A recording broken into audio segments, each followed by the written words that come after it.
Lord, I believe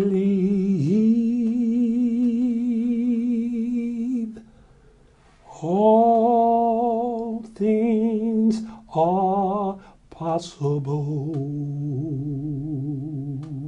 God bless your bones, America. I'm your host, the Right Reverend David Clark, and I'm more than happy to come into your home today and to declare the blessings of God in your life. I know the blessings of God maketh rich and addeth no sorrow. You can't make me doubt it today. I know that God is real. Oh, He's alive today, and He's alive to accommodate you, to help you, and to guide you.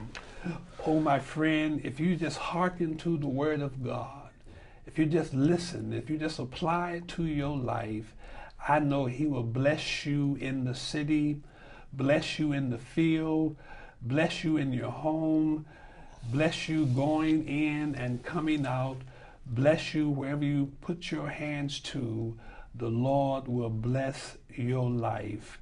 Today I am extremely happy to have Dr. Adam Gordon in our studio today. Welcome to Across the Pastor's Desk. It's a pleasure to be here, Reverend Clark. Today, Dr. Gordon is going to give us some insight on what's happening in the drug culture.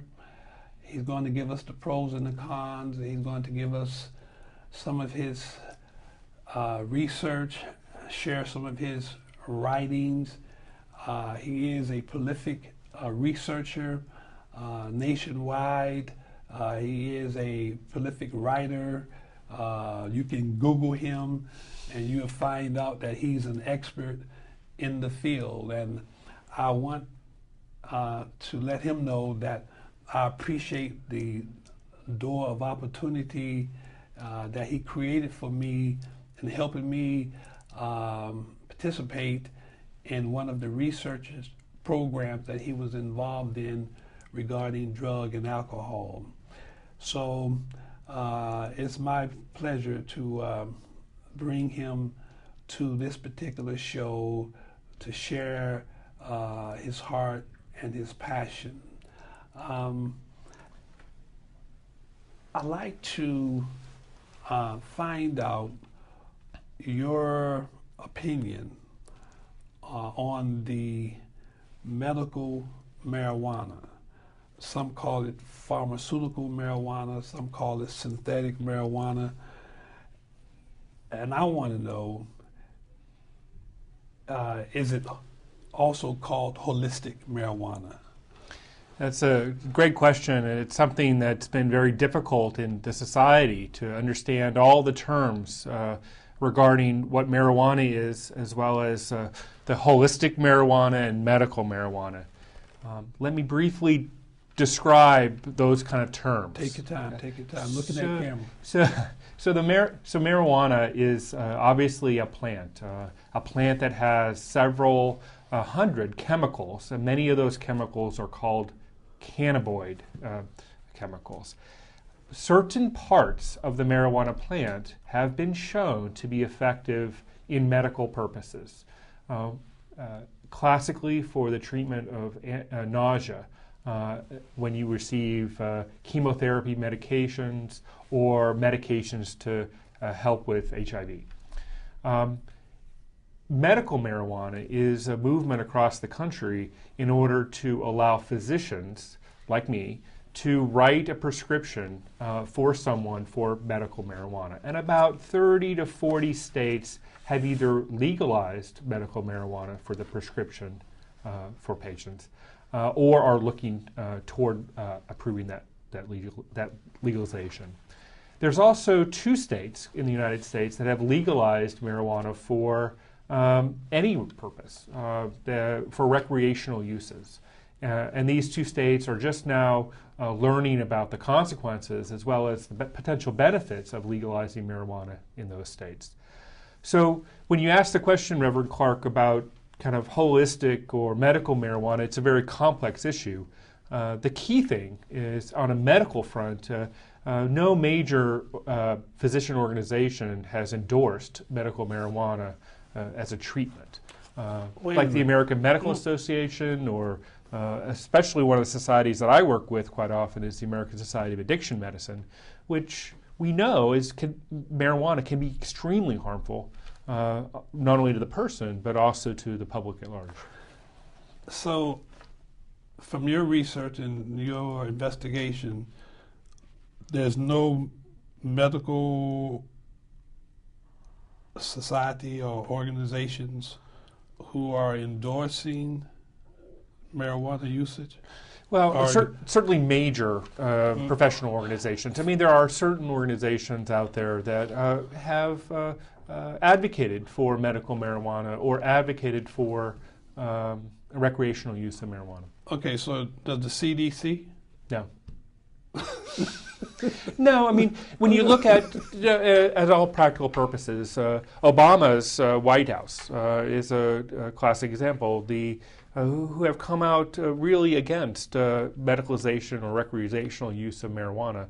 The CDC, the National Institutes of Health, the World Health Organization have all taken positions against legalization or medicalization of marijuana.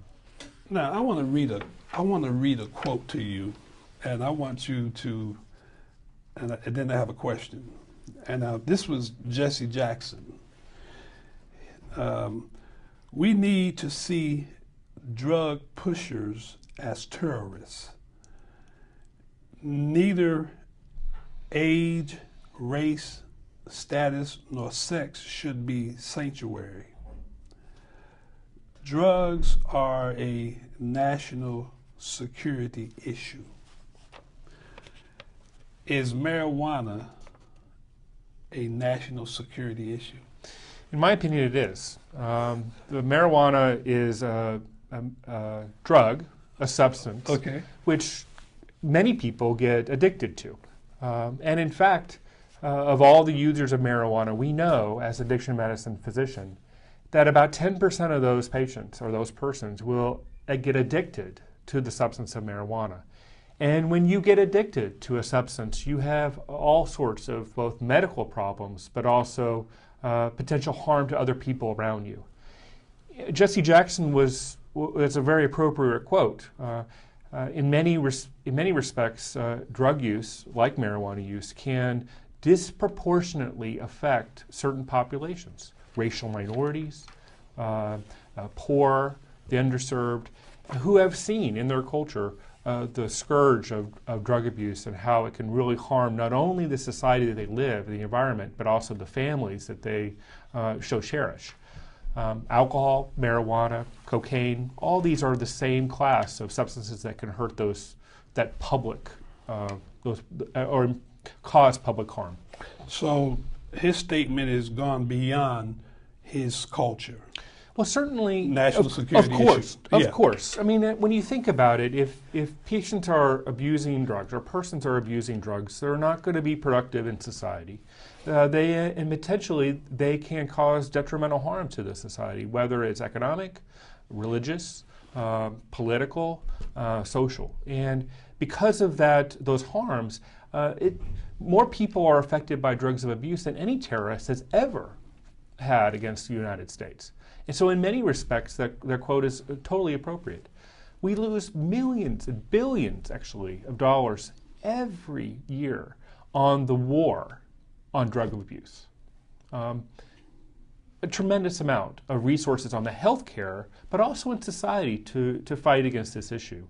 So certainly it is something that we really should be concerned about. Now, the one quote I will say in that quote, he does mention that the drug pushers are just like terrorists. Well, I would counter that those drug pushers are not terrorists, but are needed help.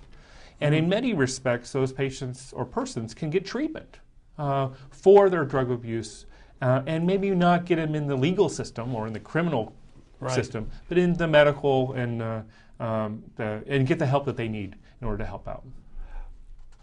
Well, it definitely gives them the opportunity to make money.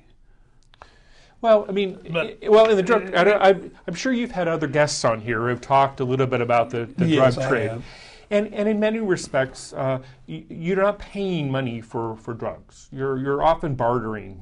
You may be changing, doing favors for other people, or you received a drug of abuse and you provide it to someone else, and in return for providing it to somebody else, you get a proportion of that drug. Drugs of abuse are very cheap. Okay. In fact, marijuana is more expensive than heroin and cocaine these days. I heard that before. Yeah, I definitely heard that before. Yeah, I mean, this show goes out nationwide. Every city is a little bit different, but you can buy a balloon here in Pittsburgh of heroin for less than $10. You can buy a crack rock less than $10, but a good weed of marijuana may cost you $15, $20, $25. Well, you say now good weed. Sometimes the weed is in the soil that's not potent, and therefore the weed itself is not strong or potent. And so, is that when they cover it up with some sprinkles of some type of drug, or? Yeah. I mean. We're talking the drug trade here. Yeah, We're talking. We're getting down and dirty with the drug world, but in many respects. So if I'm someone who's a relatively good drug dealer, let's imagine, well, many of my patients are. Okay. And, I'm taking care of them, treating them, I'm learning about the drug trade through them. Oftentimes, I'll provide you with marijuana, and I'll get you kind of hooked on that marijuana. But a couple times, I might give you a marijuana laced a little bit with some other substance. And a lot of times it's going to be an upper like cocaine or crack. So you as a user, you take that hit of marijuana, the joint, and it has a little bit of cocaine, and you have a different feeling. And so by doing that, I get you hooked on cocaine. And now I've got you hooked on cocaine rather than just marijuana. So how can you distinguish between marijuana that's been laced and marijuana that has just been with some legitimate aspirin laced, or some other type of legitimate drug? I mean, well, tell me about it. Your drug dealer will know that. He's an expert. Okay. I certainly couldn't be able to. But how can the government, if they're going to authorize and legitimize making a medical situation, what are they lacing it with? Now, that's an important. It could be an inferior piece of marijuana. Well, so let's talk about that. So in the states that have legalized marijuana, you have dispensaries that are regulated by the state. Okay. These dispensaries sell marijuana, and to people who have a prescription for marijuana can go to these places and pick out the type of marijuana that they want. Now, technically, in medical marijuana states, you only can get the marijuana from that dispensary. Right. Okay. Now, in some states, they're talking about you can you make your own or grow your own, and you can use your own. Mm-hmm. But for the most part, there's many different types of marijuana, and you can lace marijuana with almost anything. The interesting thing, on a medical perspective, is that the part of the plant that works good for the medical purposes, like nausea, if I gave you a marijuana joint that just had that type of substance in it of the marijuana plant, you wouldn't like it. It's not very euphoric. Okay. It's actually, some people don't even, if you take a good hit of it, they'll say, oh, this is horrible, this is not marijuana. Right. It's the euphoric part of the plant that people want and change with the different types of marijuana. Sure. So in many ways, your answer to your question, it's very difficult for anybody to figure out what you're smoking. And so for that matter, whatever you're smoking, it's bad for you. Right. We know that there are medical harms of marijuana. We know that it harms society around you. In Colorado, when they legalized marijuana in January, about 10% of the driving under the influence arrests were not for alcohol, but for marijuana. Right. Now, if you were DUI and you were driving around under the influence, many more people are doing it. you can harm somebody, people who aren't smoking. So the marijuana plant, the administration of it, can not only harm yourself in a medical way, but also the society around you. Quite interesting. Quite interesting. So Jesse Jackson was right on top of it in what year was that? That was 1979. Well, he's 20 years ahead of his time. We've had a tremendous increase in addiction disorders and addiction use in the United States in the last 10 years. We're in an epidemic of opiate addiction and marijuana addiction right now. Now, William Judge King, in the Detroit News in 1988, he says, the whole country is becoming addicted to something. Well, that's interesting. I mean, I think you can get addicted to love, which is a popular show or popular song. I think Huey Lewis in the News or someone who like that had addicted to love. But addiction is an interesting issue. It's a medical disease. So marijuana is addictive. Marijuana is addictive. Okay, there is continue on. in our field, in the medicine field, you have disorders that are disorders of addiction. You can be addicted to alcohol, you can be addicted to cocaine, and you can be addicted to marijuana. You have withdrawal if you stop marijuana. Many people who smoke for a while can eventually have the disorder or the disease of addiction to marijuana. The issue with medical addiction versus everybody's addicted to everything. Mm-hmm. Well, medical addiction causes problems. It causes either problems for yourself or for the people around you. So if you're doing harm to other people, if you think you're doing too much, you're likely addicted to that substance. So you wrote an article and you were talking about the downside of marijuana, the consequences of marijuana. Give us a little insight on that. Yeah, so as a physician, there are many studies that have been out there looking at the medical harms of when you smoke marijuana. There are many studies that have shown a relationship of marijuana use with medical diseases. Not only medical diseases, but mental health diseases like schizophrenia and depression. But for physical diseases, there are risks to your heart, there are risks to your lungs, there are risks to your kidneys and liver. There are some cancer increases that can occur with long-term use. And certainly if you're a long-term user of marijuana, you have a lot of cognitive issues. Many casual users of marijuana think that when they smoke, they get medical munchies, or they marijuana munchies, right? You eat more. That's not good for you if you eat more or gaining weight. You also feel kind of apathy. You don't want to do things. And you kind of just like are sitting there relaxing. And well, over time, that can not only happen when you're using, but can also happen when you're not using. And that certainly is a problem in the United States. And there are some indications of early dementia for long-term users of marijuana. The studies are not conclusive, but there's enough evidence to say that we have not approved. The Federal Food and Drug Administration has not approved marijuana, the smokable form of marijuana, for any medicinal purpose. Another question. Have the psychological medical association validates marijuana use in Colorado? Or do you know if that has occurred? Or well, it's a political issue. So, many people have used marijuana throughout their lifetime, and many people have had very little problems associated with it. If you have had problems, you know how disastrous and devastating it can be.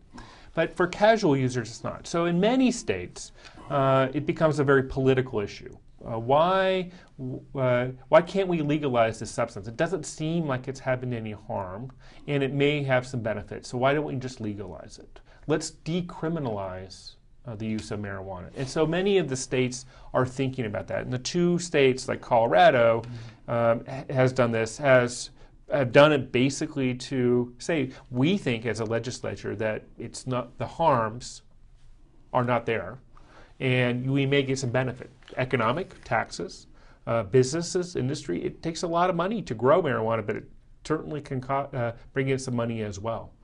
The downside of this is that the medical harms and the psychological harms and the social harms, particularly youth, the costs of those likely far outweigh the cost of legalization or the benefit of legalization. Well, and we've seen that with alcohol.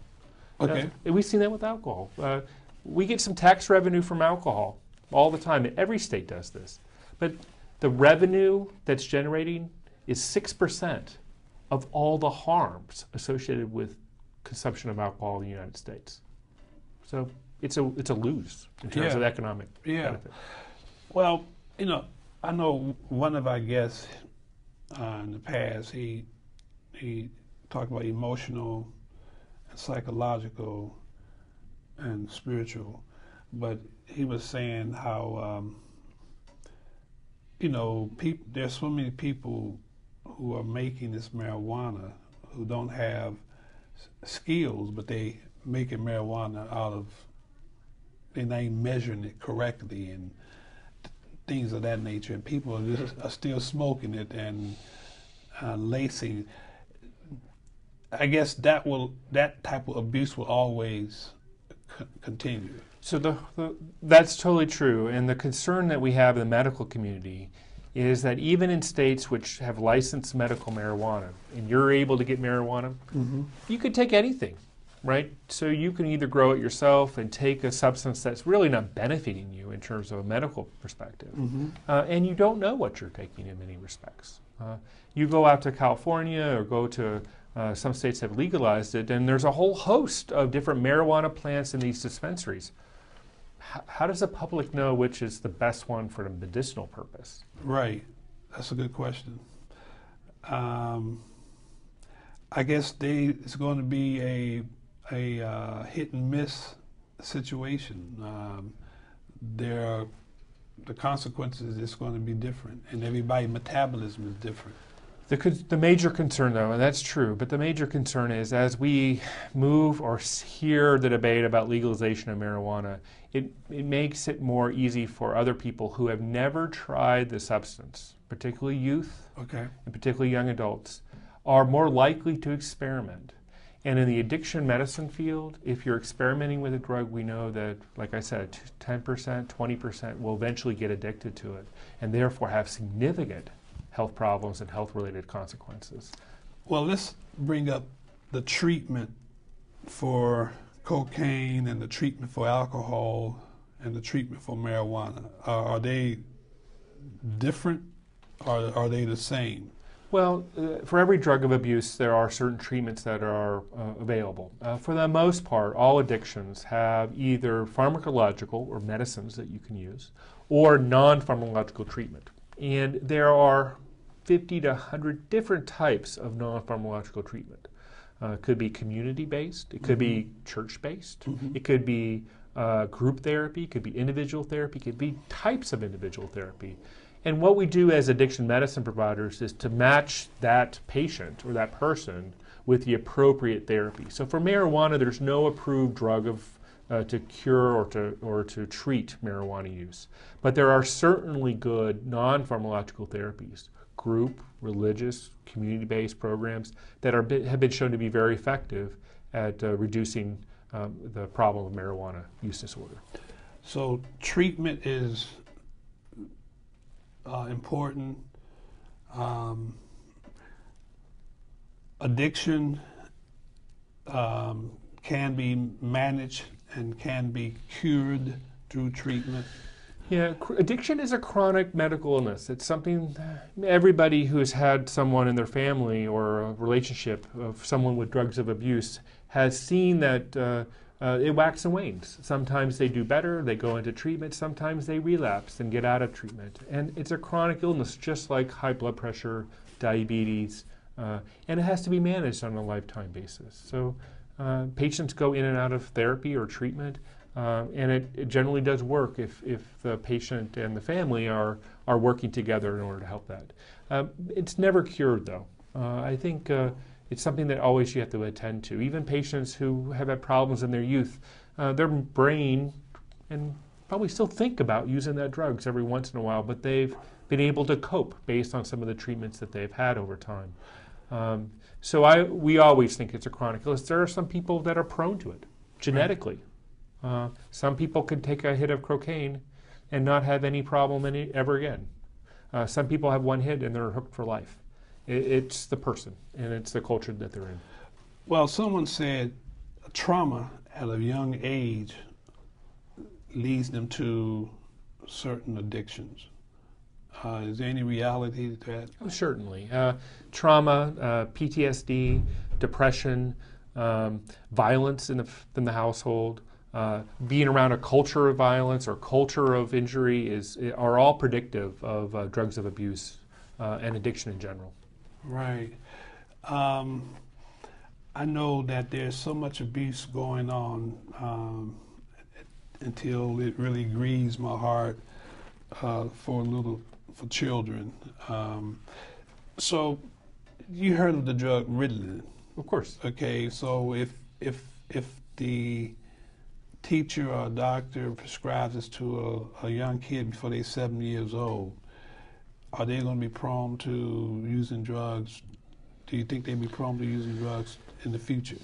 I think if Ritalin is prescribed appropriately mainly for the indication of ADHD or attention deficit hyperactivity disorder, it tends to be not abused. But there are certain situations when, as a stimulant, Ritalin as a stimulant can be prone to taking other drugs of abuse down the road. I'm not too aware of the scientific literature regarding the direct causal association of Ritalin to the drug abuse, but I know that ADHD and childhood disorders are predictive of addiction down the road. So it may not be the Ritalin, it may be the disorder that it's treating.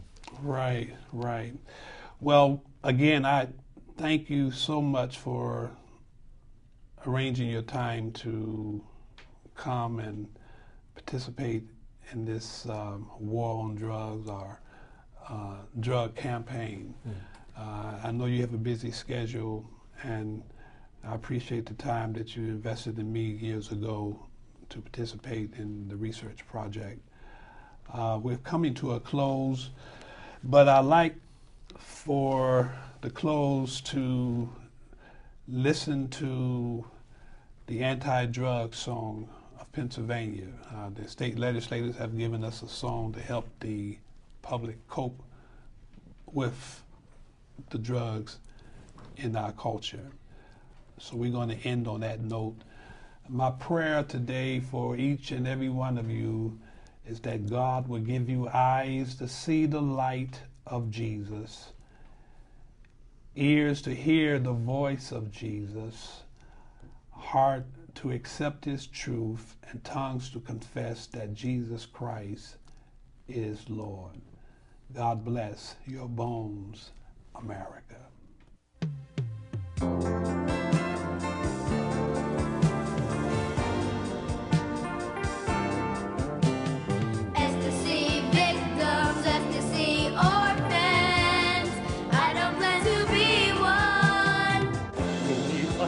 Hand, someone to understand. Oh yes, we are the people who need a helping hand. We are the family who need your strength to stand. We are the children who need a helping hand. Ecstasy victims, ecstasy orphans. I don't plan to be one. We need a helping hand, someone to understand. Oh yes, you have blessed us with mountains and valleys.